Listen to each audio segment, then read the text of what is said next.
You have come here, perhaps without knowing why, yet inwardly compelled, drawn by a quiet tension that has followed you for many years.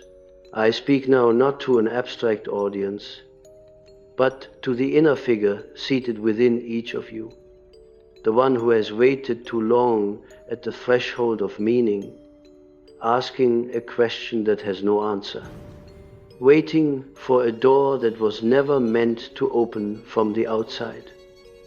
When I speak of the empath, I do not refer merely to a temperament, nor to a moral virtue, but to a psychic configuration, a structure of the soul that has learned to feel first, to absorb before it can discern, to suffer before it can understand.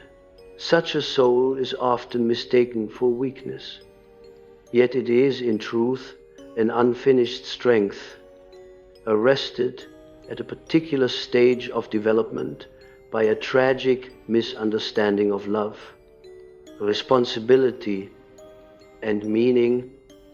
The empath returns only after they stop waiting for closure.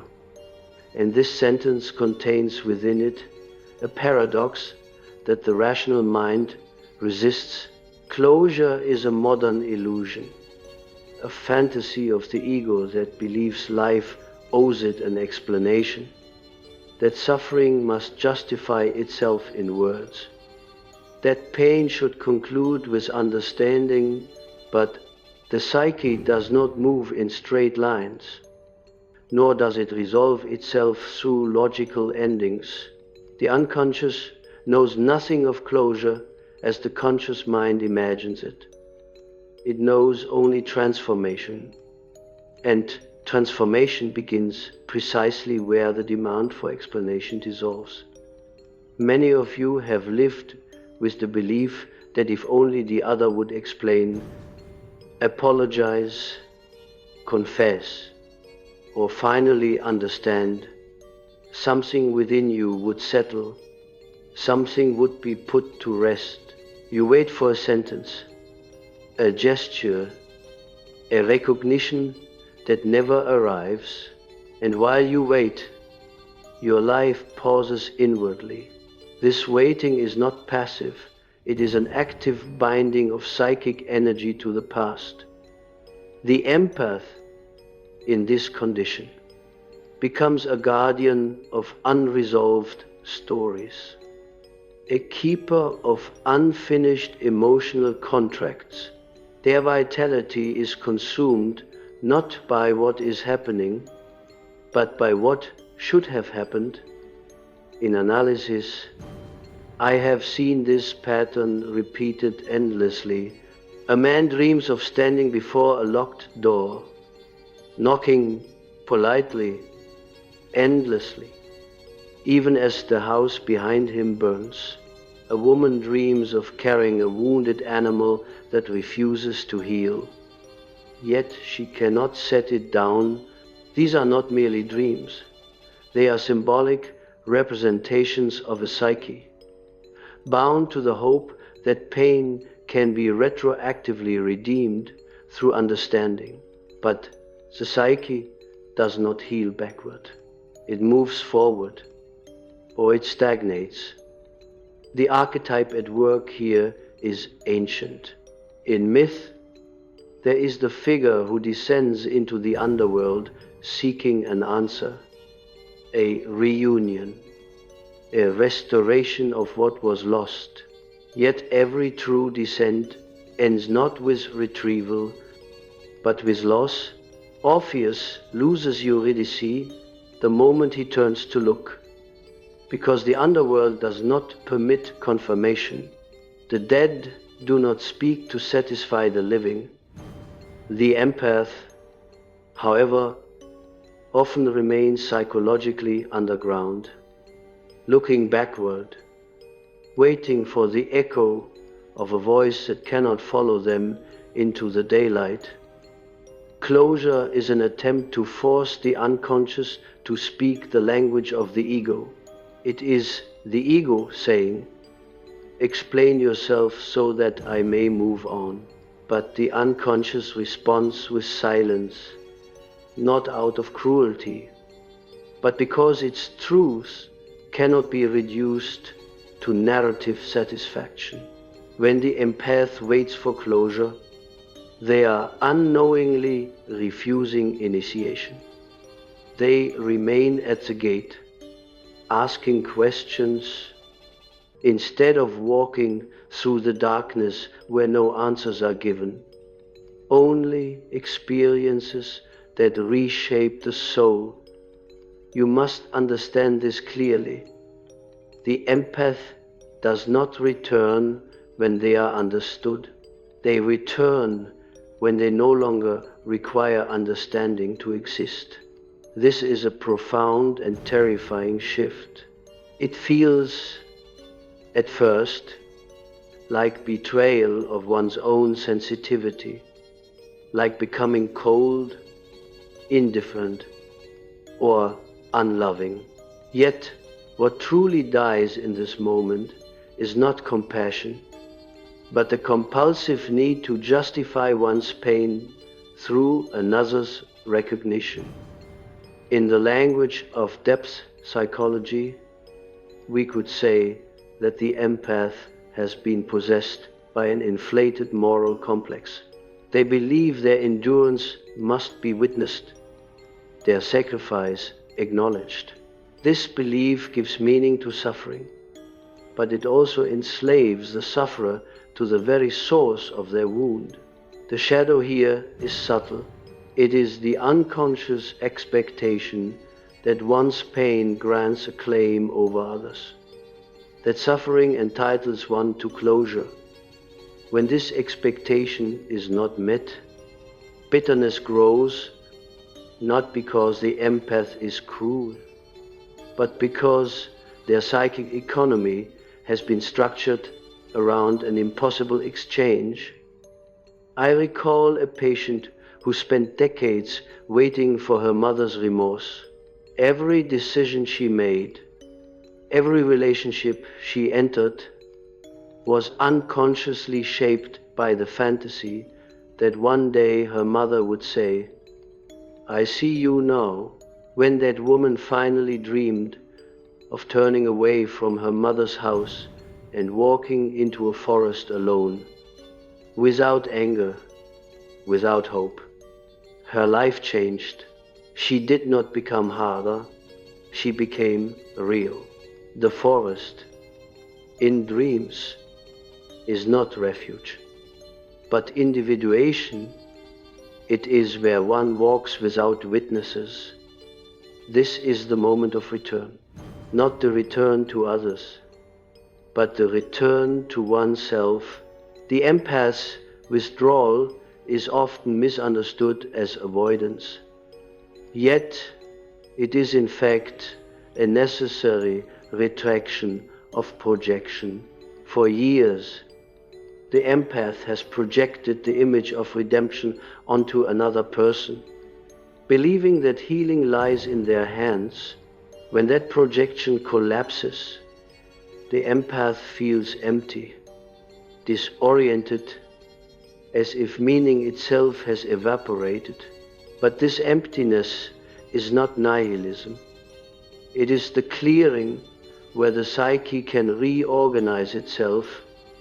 There is an old alchemical image of the vessel breaking so that the substance may be purified. The empath waiting for closure is such a vessel. It contains hope, memory, grievance, longing, all mixed together. When it breaks, there is grief, yes, but also release. The soul no longer leaks its energy into the past. It gathers itself quietly, without announcement. Notice that this return is not dramatic. It is not a confrontation, not a declaration. The empath does not come back louder, stronger, victorious. They come back unavailable to old patterns. They stop explaining themselves, not because they are resentful, but because explanation has lost its power. The psyche has moved on to a different level of reality. In dreams, this often appears as silence. The dreamer stands before someone who once held great emotional power, yet no words are exchanged. Or the dreamer walks past an old scene without stopping. These are signs not of repression, but of integration. The complex has lost its charge. The past no longer demands psychic tribute. You see, the unconscious does not reward endurance. It rewards truth. And the truth is that some wounds do not close through dialogue. They close through separation. The empath's task is not to be understood by those who wounded them, but to understand why they needed that understanding in the first place. When that question is answered inwardly, the outer waiting becomes irrelevant. This is not indifference. It is maturity. It is the movement from moral innocence to psychological responsibility. The empath no longer asks, "Why did this happen to me?" but rather, "What part of me was bound to this pattern, and what must change so that I am no longer claimed by it?" That question does not require another person to answer. It requires courage. And so the return begins quietly. Invisibly, energy returns to the body. Boundaries form without force. Compassion remains, but it is no longer self-sacrificial. The empath has crossed a threshold that cannot be crossed twice. They have learned that closure is not something granted, it is something outgrown. This is only the beginning. When the empath ceases to wait for closure, a strange and unsettling silence enters the psyche. Many mistake this silence for emptiness, yet it is nothing of the sort. It is the sound of psychic energy returning to its source after years of outward fixation. For a long time, the empath's inner life has revolved around an absent center, a missing answer, a hoped-for reckoning that would finally arrange the chaos of memory into something coherent. When that hope dissolves, the psyche does not collapse, it reorganizes, and this reorganization is rarely gentle. At this stage, the empath often experiences guilt, not moral guilt, but a deeper, archaic guilt, as though they have abandoned a sacred duty. This is because their identity has been unconsciously fused with endurance. To suffer patiently, to understand endlessly, to forgive without limit, these have become virtues so internalized that to step away from them feels like a betrayal of the soul itself. Yet here we must be precise. What is being abandoned is not compassion, but a compulsion. The psyche knows the difference. Even when consciousness does not, in analytical terms, we are witnessing the withdrawal of libido from a parental imago or from a dominant relational complex. The empath has lived under the influence of an inner figure that demands loyalty to pain. This figure may wear the face of a lover, a parent, a friend, or even an abstract ideal such as justice or love itself. But beneath the mask lies a primitive archetype, the wounded God who must be eternally attended to. As long as the empath waits for closure, they remain a servant to this God. In dreams, this phase often appears as the collapse of a temple, or the death of a king whose rule has grown sterile. The dreamer may feel sadness, even relief. Upon witnessing this destruction, such dreams are not warnings, they are confirmations. They indicate that the old psychic order can no longer sustain life.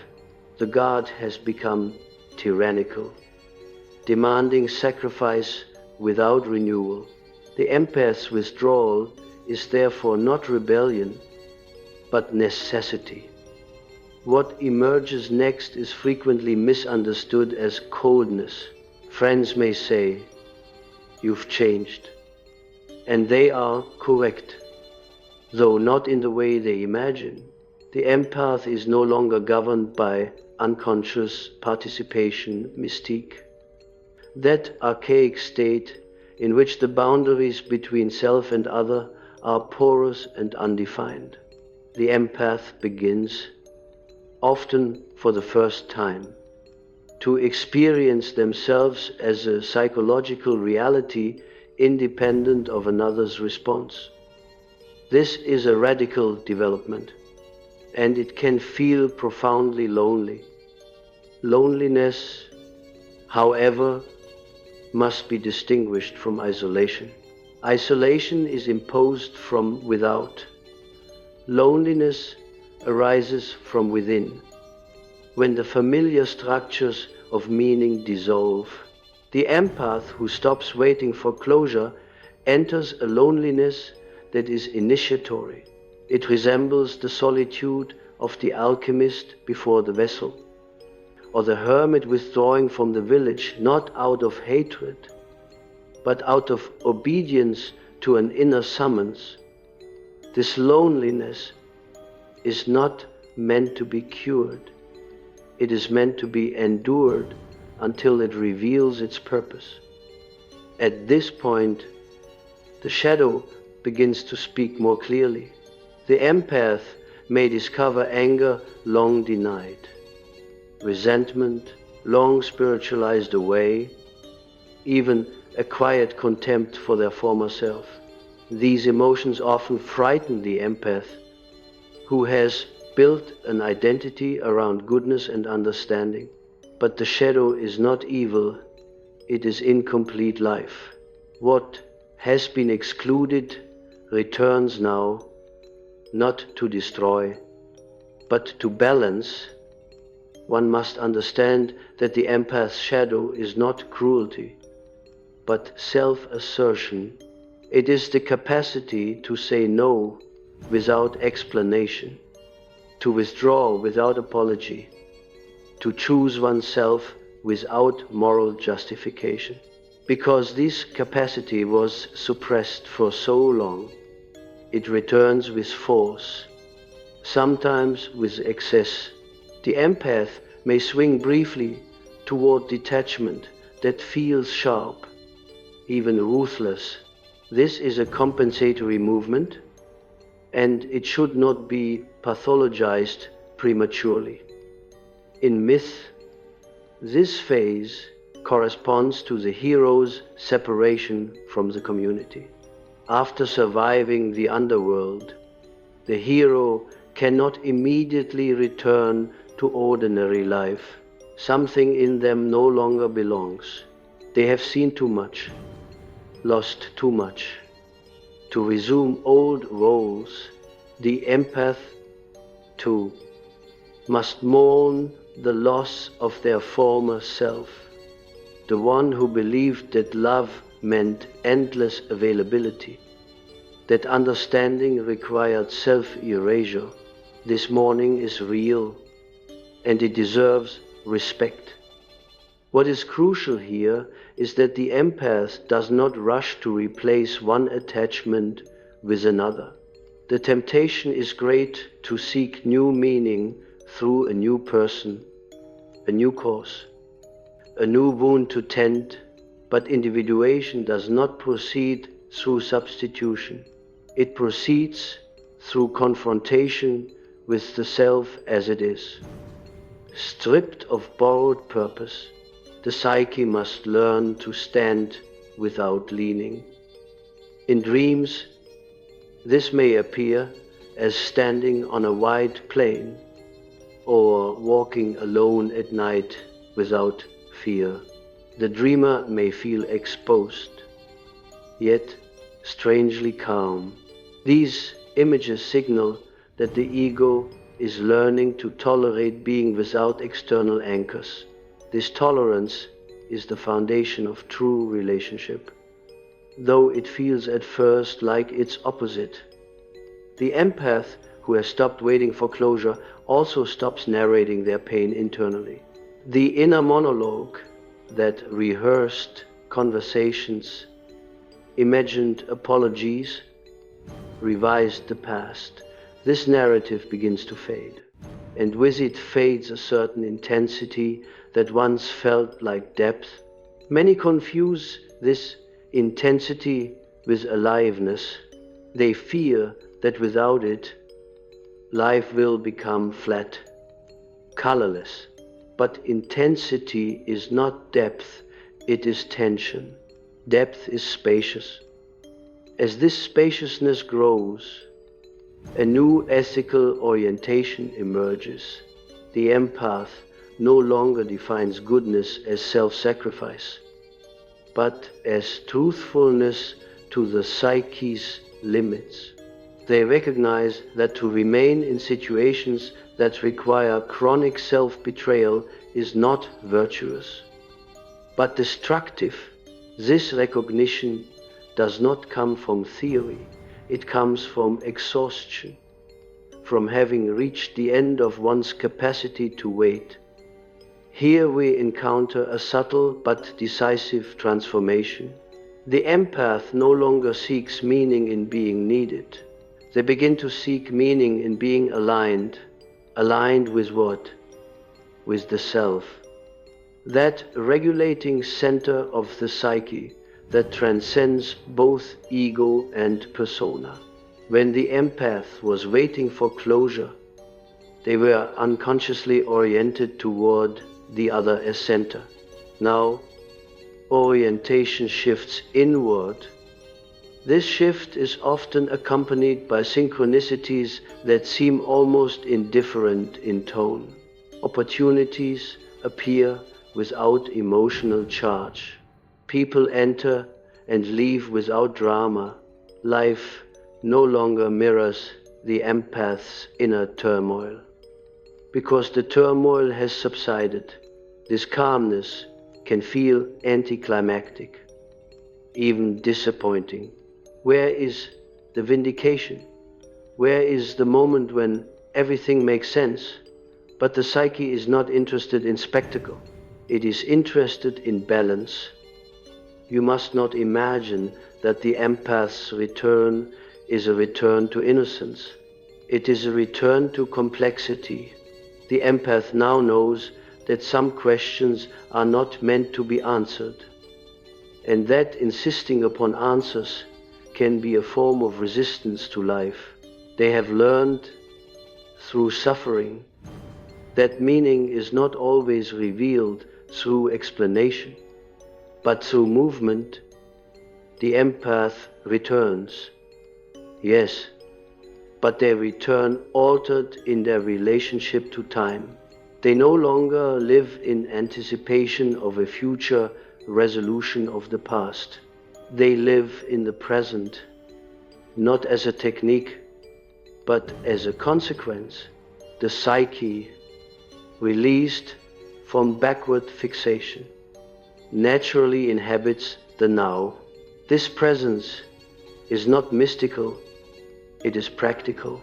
Energy goes where life is, and yet something still remains unresolved. Not externally, but internally, for stopping the wait for closure is not the end of the journey. It is the threshold. Beyond it lies a deeper task, one that involves the confrontation with the archetype of meaning itself, and with the question of who one becomes when one is no longer defined by what was taken, denied, or withheld. That is where we must go next, beyond the moment when the empath stops waiting for closure. There arises a more unsettling question, one that the psyche does not articulate immediately, but circles slowly, cautiously, as if testing whether the ego is ready to endure it. This question is not what happened to me, nor even why did I suffer, but something far more dangerous. Who am I without this story? For many empaths, their pain has become a kind of private mythology, a narrative that organizes memory, emotion, and identity. When the demand for closure dissolves, this mythology begins to unravel, and with it, the familiar sense of self. This unraveling often produces anxiety that is difficult to name. It is not fear of loss, for the loss has already occurred. It is fear of openness, of an inner space no longer filled by longing, resentment, or hope deferred. The empath may feel unmoored, as though standing on a shore after the tide has gone out, uncertain whether the sea will ever return. But this emptiness is not absence, it is potential. It is the psyche clearing a space where something new may emerge, something not dictated by the past. In this phase, dreams frequently become more symbolic and less personal. The figures that appear are no longer recognizably linked to specific individuals from the dreamer's life.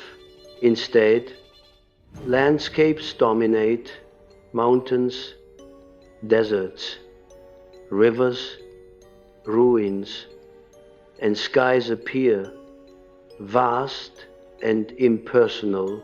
This signals that the psyche is moving away from personal complexes and toward archetypal material. The empath is no longer preoccupied solely with personal wounds. They are approaching a more universal layer of the soul. Here we encounter a crucial distinction. Personal suffering asks for explanation. Archetypal suffering asks for transformation. The empath, who has stopped waiting for closure, is no longer negotiating with fate as a private individual. They are beginning, often unconsciously, to encounter the deeper patterns that govern human experience itself: betrayal, abandonment, longing, and loss are no longer my story alone. They are seen as motifs woven into the fabric of existence. This realization can be both humbling and liberating. Humbling because it dissolves the secret belief that one's suffering is unique and therefore deserving of special recompense. Liberating because it frees the empath from the burden of personal exceptionalism. They are no longer required to carry their pain as proof of depth or worth. Pain becomes one chapter among many, not the title of the book. At this point, the archetype of the self begins to assert itself more clearly. The self does not speak in words, nor does it offer emotional reassurance. It manifests through alignment, through a quiet sense that certain paths are no longer available and others open without effort. The empath may notice that situations requiring self-abandonment simply lose their appeal, not because they are consciously rejected, but because they no longer resonate. The psyche has recalibrated its values at a level deeper than conscious choice. This recalibration often brings with it a strange moral clarity. The empath becomes less tolerant of subtle manipulations, less willing to explain boundaries, less inclined to justify withdrawal. This is not cruelty, it is coherence. When the inner world becomes organized, the outer world must either align or fall away. Relationships that once thrived on ambiguity, emotional dependency, or imbalance quietly dissolve. There is no drama because the psychic charge is gone. It is important to understand that this phase is not about empowerment in the modern sense. There is no triumph, no sense of having won. What replaces the old longing is not pride, but gravity. The empath moves through life with more weight, more density. Words are chosen carefully, reactions slow, silence becomes a legitimate response rather than a failure to respond. This is the silence of someone no longer compelled to prove their goodness. The loss of the need for closure also alters the empath's relationship to memory. Memories no longer function as emotional triggers demanding resolution. They become images, sometimes poignant, sometimes distant, but no longer commanding. The past is not erased, it is contextualized. It takes its place as one landscape among many in the psyche's inner geography.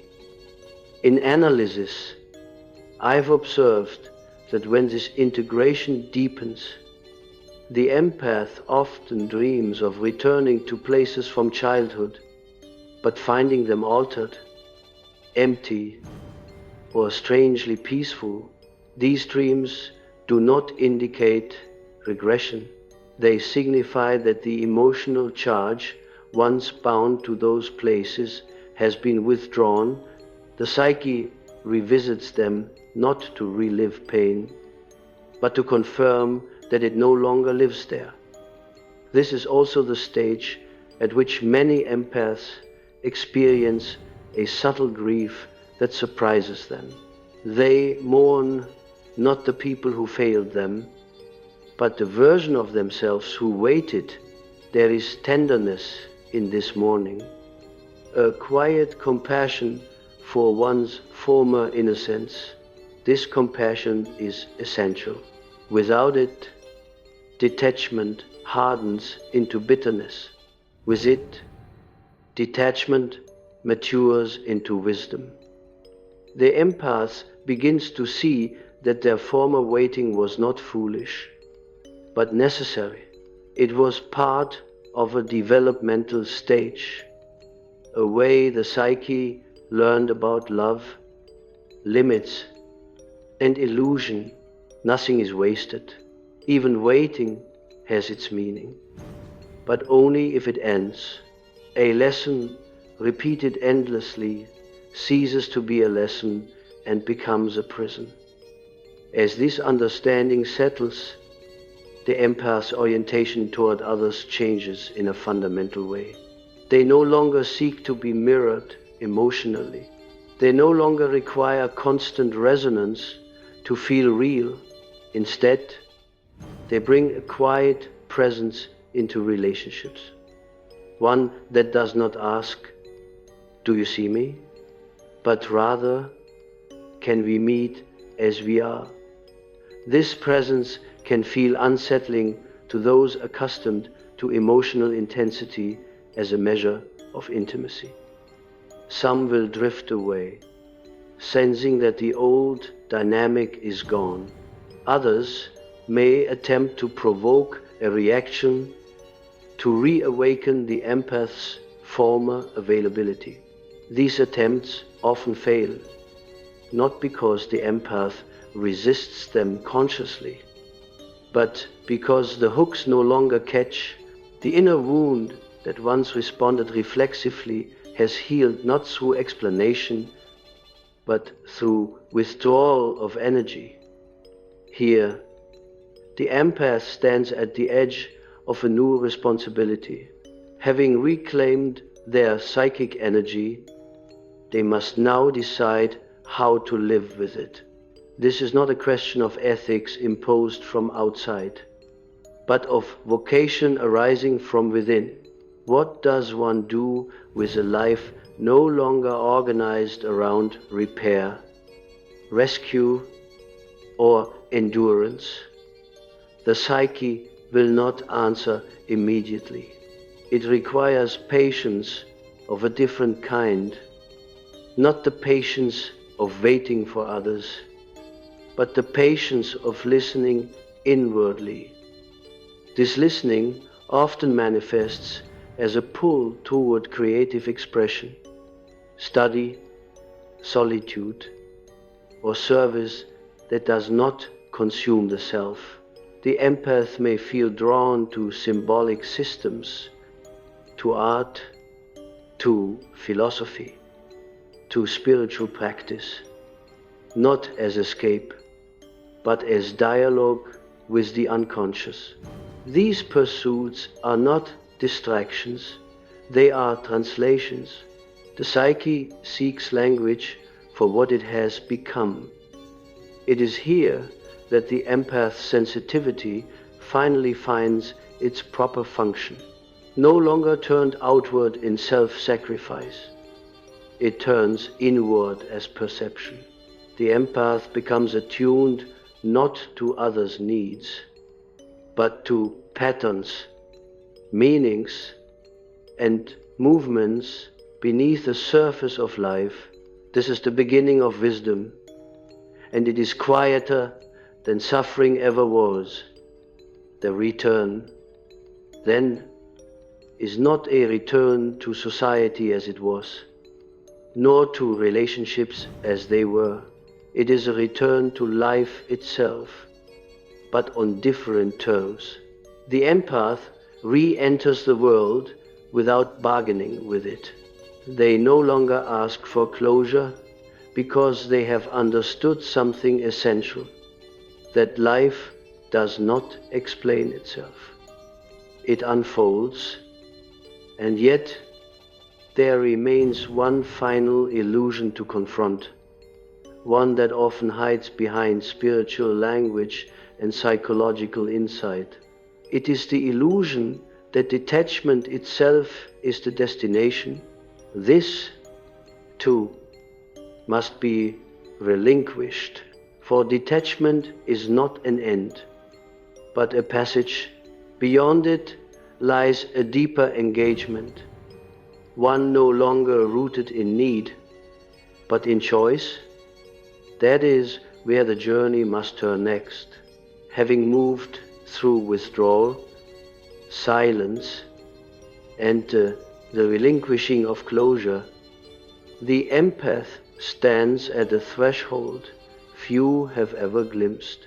It is a liminal space, neither past nor future, a place where the familiar coordinates of meaning dissolve. Here, the psyche confronts a paradox. One cannot fully return until one has accepted the impossibility of the return to the old self. The empath who waits for closure remains a shadow of who they might become. The empath who has relinquished that weight begins to meet themselves for the first time in fullness, albeit in fragments, scattered across the landscape of the unconscious. This meeting with oneself is not accomplished through intellect or will. It occurs in the silent architecture of the soul, where archetypes stir quietly, unseen yet unmistakable. The wounded child, the neglected parent, the lover abandoned, the betrayer, all assemble not as adversaries, but as witnesses. The empath's psyche becomes a tribunal of sorts, not to judge, but to reconcile energies that have long been fragmented. In doing so, the empath learns to inhabit a space without projection, a space where the inner and outer worlds no longer conspire to perpetuate unresolved dramas in dreams and visions. This appears as movement through corridors, vast and echoing, where rooms open and close with their own rhythm, unbound by human expectation. Figures appear as symbols rather than persons, a river that flows backward, a mirror that reflects not form but essence, a doorway leading into a forest with no end. These images are the psyche's language, translating the dissolution of the need for closure into the language of archetypal experience. To the empath, they may feel both alien and intimate, uncanny yet familiar, a sign that the journey is underway but not yet complete. The empath's re-entry into life does not occur with fanfare. There is no announcement, no declaration, no vindication. The return is silent, almost imperceptible, because it is measured not in reactions elicited from others, but in the restoration of psychic integrity. Energy no longer leaks outward in an endless demand for recognition. It returns inward, shaping boundaries, nourishing creativity, and cultivating discernment. Compassion remains, but it is now free from attachment and expectation. The empath has become available in a different way, to life itself, not merely to those who once occupied their heart. It is precisely in this withdrawal from expectation that power emerges, though it is subtle, almost invisible. The empath is no longer constrained by narratives imposed from without, nor by the compulsive need to justify their existence. What was once perceived as vulnerability becomes resilience. What was perceived as passivity becomes presence. The outer world may still attempt to provoke, to claim, to demand, but the empath's interior sovereignty remains unyielding. This is not arrogance. It is a quiet mastery of self-possession. Consider the archetypal significance of this. In myth, heroes do not return from their trials with a trophy, but with an unnameable change in being. Odysseus does not become powerful because he fought, but because he endured and observed. Psyche does not ascend from Hades through argument or negotiation, but through acceptance of her inner labyrinth. The empath, in ceasing to wait for closure, enacts a similar transformation. The trial is not external. It is the internal passage from dependence upon outer validation to reliance upon the self. At this juncture, the empath may experience moments of profound disorientation. Old relationships no longer resonate. Familiar situations feel hollow, and previous sources of identity, once comforting, appear irrelevant. This is not a crisis to be avoided. It is a necessary disintegration, a psychic pruning that clears the way for authentic emergence. The empath is confronted with the possibility that they may not return to the same world as before, nor wish to. The return is not to a former life, but to life newly perceived. Yet paradoxically, this very disorientation carries a sense of liberation. Without the pressure to be understood, without the tether of unresolved expectation, the empath encounters freedom for the first time. They discover that life can be engaged without attachment to outcome, that relationships can be entered without self-erasure, and that the psyche can hold love without the compulsion to justify it. This freedom is the core of their return. It is quiet, unadvertised, and irrevocable. The empath who has reached this stage begins to perceive the subtle architecture of human interaction. They see patterns not in individual narratives but in the dynamics of souls interacting, the pull of projection, the dance of need, the shadow of unspoken expectation. All are now visible without being entangling. In this observation, the empath discovers a profound clarity, not clarity that demands action, nor clarity that solves problems, but clarity that illuminates the landscape of consciousness itself. And so the empath walks again among others, not as one seeking restitution, but as one who has been restored internally.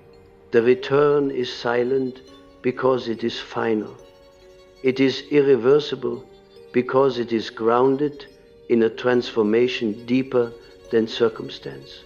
The psyche has reclaimed what was once scattered: energy, attention, and the right to exist undemanded. The old wounds remain as echoes, but they no longer define the movement of life.